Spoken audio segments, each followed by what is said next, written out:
Hey, I'm gonna be honest. This day kind of kicked my ass again. It took me an embarrassing amount of time. I think like a little bit over 2 hours, or almost there. And so yeah, but overall, I don't think the question's too horrible. I just made a ton of bugs. So yeah, without wasting any more time, let's go ahead and get into it. So the first part of the question is basically just getting rid of trash. And so if you read through the question, basically trash is all of these pipes that aren't connected to the main loop. So let's go ahead and start coding this. So first of all, I'm going to use complex numbers in a grid, a map again to store this. So here, we'll do this. And if you're wondering why I'm using complex numbers, I think in one of the earlier days I used it and I explained my justification for why, so I'm not going to repeat it here. But what I'm going to do is I'm going to create a grid, okay, grid, and then inside of this, let's go ahead and read our input. So we'll also store down our start coordinate. So for y, l, enumerate, put dot split lines. And then here we'll also do this, and then this will be our value. And then what we're going to do is if our whatever value we're currently looking at is not a period, then we'll save it to a grid. And I'm also doing the whole complex thing like I said above, so this is how we're going to store it. So here, and we'll store it as the actual value itself. And then if the value is equal to a start symbol, we'll also go ahead and save that just for our own processing so we don't have to search for it later. So now that we have all of this, we need a way of cleaning the grid. And also just this little like quality of life thing, I went ahead and I created a print grid function when I was writing this. So let me go ahead and just put that in for now. Oh, great. Here. All right, and so just this little sanity check, if I go ahead and print out, or if I call print grid, I'll pass in our grid, and I'll give it, like, let's say, 10 by 10 for now. And we'll just go ahead and see it on the test cases. Oh, it did not like that 10 by 10, I think. Let's go ahead and try something bigger. Oh, it's not liking it. Alright, let's go ahead and see if we missed it. Oh, here. This is not supposed to be input split lines. It's supposed to be the line that we get from the last one. That's my bad. Alright, here. If we go ahead, now you can see when we print out all of our inputs, this is like what we're seeing. So we are reading as a grid, and you can see we've gotten rid of all the periods, stuff like that. So now, from that, let's go ahead and start cleaning up the actual garbage tubes. So the way we're going to do this is we're going to create a function called getPath. Get and what this should do is take in, first of all, a grid, a start coordinate, and some direction. And inside of here, we basically want to return a new dictionary, which only contains the path that's used. And so for this, the way you can test this, first of all, so one problem is if you look at the inputs that they give us, this could be any one of these pipes, and we don't know which one it is. So we have to go ahead and test that. So the way that I approach this is I basically just create like my get pipe function, and I try it for each direction. So for example, I start here and I try just inherently going right, and then see if I can come back to my original spot. Then if I do that, I can just return that as a path. And then let's say I went with like an example like this, and I tried going straight up first. It would fail and then do nothing. So I try right, and then I can see I can go through, create the entire path, and end up here, so I'm good. And if I get a garbage tube, it will not complete itself because that's what they specified. So in here, we basically now have a grid, or start, and some direction that we're going in. So we're going to create our new path variable, and we're going to save variable as position as kind of like our iterator. And we'll do this. Now we'll do while our position is in grid, we want it to be a valid thing. We'll save it to our path variable. And then now we'll also move in the direction of whatever our direction is. And this is the benefit of using complex numbers, or at least one of them. If this is not in grid, let's just go ahead and return none. And none will basically be the placeholder for saying, hey, this wasn't a valid thing. It didn't end up working. All right, so that's one base case, or kind of like case taken care of. And so this is saying if we ended up going down some path and we end up not hitting anything. All right, now we'll do if we end up at our original starting position, then we know that we've hit a loop and we're good, so we'll return path.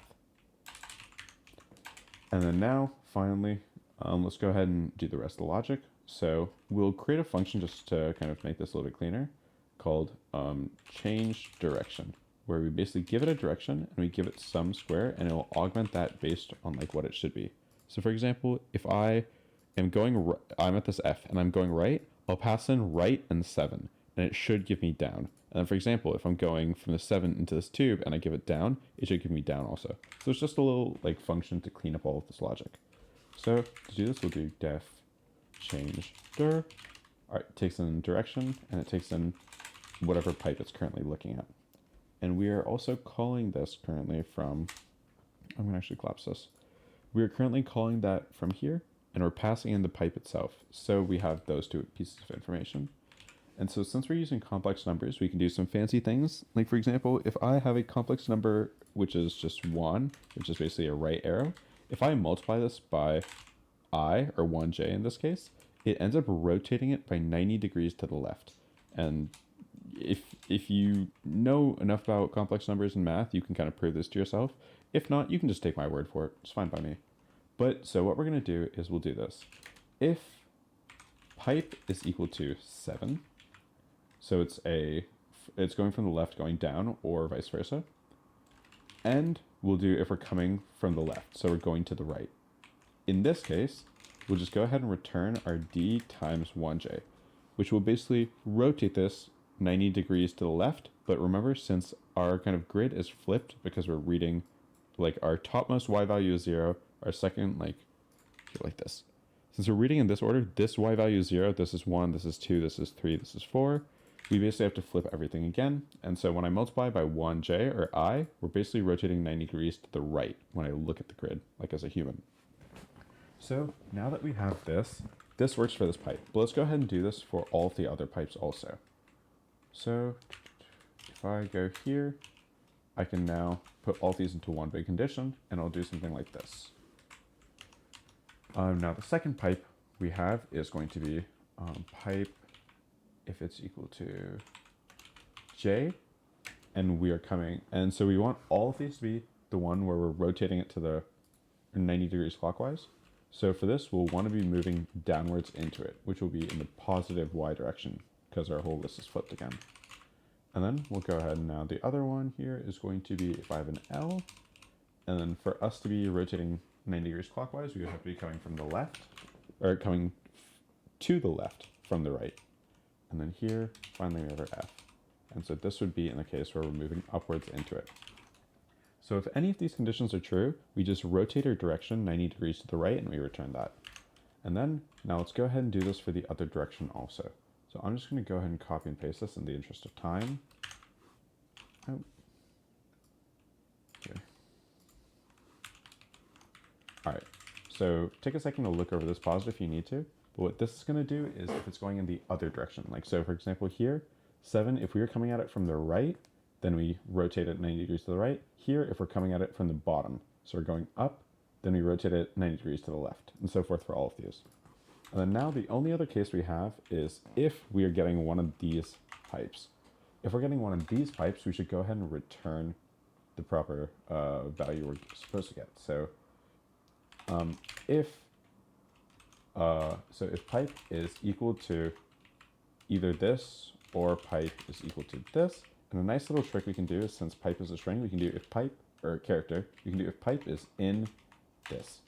If it's in any of these characters, because this is basically an iterable, then we'll just go ahead and return D. And so the reason why we're adding this is also what happens if we end up getting a weird input. Like, so for example, if the input that we get here, if I want to test, let's say going upwards, and there's some garbage pipe, like, let me see if I can find a better example. If not, I can just show my input actually, because this was a bug that I was chasing down for a while. So here's my S. And so if you look at this by hand, this is the path it's supposed to go because F has a bottom connection and this pipe has a vertical connection. But these ended up being part of my final correct path. And so what I did is I looked to the left, saw it was a valid pipe, and then tried doing some, like twist my pipe however I should. But that's not right because this does not connect. And so in that case, because there's no right connection on this J, in that case, we should just return nothing, which will inherently happen at the end of this function. but I can also just explicitly say it, but I'm just going to take it out for code to be cleaner. But that will give us an error. And so that'll give us an error if we try to do math with it. So let's go ahead and do that here. So we'll do if our d is equal to none, this means we took an invalid turn, and we'll go ahead and return none again, because same way we're saying that this was not the correct path. All right, so now all of this get path should be good. Now let's go ahead and call this, because this is only checking in one direction. We'll do def clean trash, and we'll do grid start. And basically, since we're returning none, if I say none or something, Python will just automatically return the second element here. So this works out nicely, because now I can just do return get path, or grid start, and I'll go to the right first, and then I'll do get path, grid start, and I'll go to the left, and then or get path, grid start, and I'll go, let's say, down. And then notice how I don't have to give the fourth one. And the reason why is the fourth one will never actually get called, because one of these will give us a valid path before, because there's two ways out of the starting pipe, assuming that there is a path. And so one of these will hit it. So we'll just go ahead and leave it like there. All right, and so finally, if I'm not insane, what we should be able to do now is get our cleaned grid. So we'll do grid is equal to clean trash, grid start, and then now if I go ahead and sanity check, and I print out the length of my grid, and I'll run on my test cases. Here, we're getting a grid of length 8, 8, 16, which is good, because if I look at the actual test cases, what you can notice is if we're trying to find the farthest distance, since there's only one path that we can go, this is basically just whatever our distance is, or our number of things in our path is, divided by 2. And you can prove to yourself that the number of things in your path will always be an even number. I'll leave that just as an exercise for fun. But here, now I can just return length of my grid divided by 2, and I'll do this integer division just to be safe. So now if I go ahead and run this, I can see I get 4, 4, 8, and then if I look through the test cases, I end up getting the same thing, like here's 4, here's 8, and so we're good. And now if I go ahead and submit my code, we can see, boom, we get the right answer. All right, for part two is a little bit of a pain, but basically what they're saying is we want to find all of the squares that are inside of this entire tube, because it makes the loop. And the thing, a little complicated thing, is these are all outside, but also these are outside technically here because we can squeeze through these pipes according to question creation. And so a nice, very elegant way of solving this is basically counting the vertical lines that we cross through. And so what I mean by that is, for example, if I'm looking here, when I cross a vertical line, that means that I change from being inside or outside the shape. And so here I'd be outside, I cross a vertical line, now I'm inside, now I'm inside. Now I cross a vertical line, I'm outside, so forth, inside, inside. And it's a little bit complicated to prove it. You can toy around with it for a bit more. And if anyone's like struggling kind of believing that, I can send some links that I found. But yeah, for now, I guess you just kind of have to take my word for it in the interest of time. But yeah, the only other kind of thing, or I guess we can just go ahead and start coding into it. So first of all, one problem is I guess I'll just explain this now. So we will have cases where it's like this, where we have two different edges on the same corners on the same line. And if I look here, if I count this, and then I see, I'll count these as vertical line. Oh, now we're inside, inside, inside, inside, inside. Oh, and this says we're outside because we basically toggle it. And then now it counts all of these to the right as outside, which isn't good. And so instead, what I can do is I can basically only check and only count vertical lines if they are either a J or an L. So if it's either one of these pieces, the bottom parts of the line. And so let's see why this works. So if I count, first of all, this, now I'm inside and I'm outside. And then we're outside here, inside, outside. If I look up here, I'm going to treat this like an F. Both of these just get ignored because they're not a J or an L. And of course, we're counting vertical lines. And then, so for example, what happens if we have the case where it's like a vertical line like this? Because we can either have the line basically, I wonder if this works. We can either have the line start on one side like this, or we can have the line basically continue. And so if I look at this, here, we enter because it's an L, and we're counting those. And we don't exit because 7 isn't one of the ones we're looking at. We're only looking at the L's and the J's for counting these. And so here, if I run through this line here, we see outside, oh, vertical line, now we're inside, oh, vertical line, now we're outside, outside, outside, outside, outside, outside, oh, now we're inside, now we're outside, and then we're still outside. And you can basically just go ahead and toy with this through hand, but the only thing is we need to actually turn this S into whatever the proper piece was. And so to do that, and then first of all, the only thing we really care about is if it's a vertical line J or an L, but we just need to test if it's one of those. And to do that, inside whenever we're getting our path, we'll go ahead and now add some code here. So we'll save down our original direction, and then also here, when we get to our solution, if our direction is equal to 1j, meaning we are currently going down, that means we're basically looping around and we're ending up from the top part of the part, meaning S does have some kind of vertical bar to it, meaning it's either a vertical line, J, or a L, which is what we want. In this case, or if orig direction, so if the original direction was just going straight up, then we'll just overwrite it with the vertical bar when we return it. So now we don't have to worry about that weird edge case. And then let's go ahead and now go back into our code. And for part 2, what we're going to do is this. We're going to count, or we're going to create a variable just to count everything. And then now we'll do for y in range, because we want our x and y values. And we want to iterate through everything, including the kind of empty squares. So in range, len input.split lines. And then for x in range, len input.split lines. And the first element. So this basically gives us our width. Let's see why it's complaining. All right. So this is basically giving us how many y values we have, because this is how many lines. And then here, I'm just grabbing the first line and telling you how many x values are in there. All right. And then now we'll go ahead and have our inside counter. So this flag, this Boolean, will basically tell us if we're currently inside the pipe or not. So now, if whatever point we're at is in the grid, then we also want to see if it is one of the pieces we care about.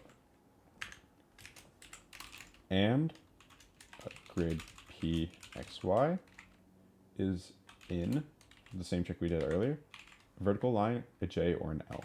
If that's the case, we'll toggle our inside variable by doing inside is equal to not inside. So this basically just flips it. And then, otherwise, this means we're having some piece of trash that isn't one of the grid pieces. And then we'll go ahead and if, so we would normally do if inside is true, we'll add to P2, but I can just inherently do that by doing this. Because when I try to add a Boolean to an integer, it either gets turned to a 1 if it's true or 0 if it's false. So let's go ahead and just see what we get right now, if we have to debug anything. Oh, because we have this as an if and, I believe, oh yeah, so this is actually meant to be another if here. And let me explain why this makes a difference, but first let me make sure this actually works. Yep, all right, so these are the right values from the test, and if I go ahead and submit this, these are right, perfect. So the reason why we needed to do this is because otherwise we're counting our non-vertical line J or L pieces, including other parts of our grid, as trash. But we do need to actually treat those as not trash because they don't count if they're part of the path. So now what this is doing here is if it's part of the grid, then we look into here. If it's not part of the grid, meaning it's one of the trash pieces or an empty square, we only consider that for the things we're surrounding. Otherwise, then we only change our inside flag if it's one of these pieces. So yeah, I did kind of skim over some of the difficult parts here just to keep this a little bit short, but if anyone has any questions, please feel free to leave a comment and I'll do my best to answer them. Good luck.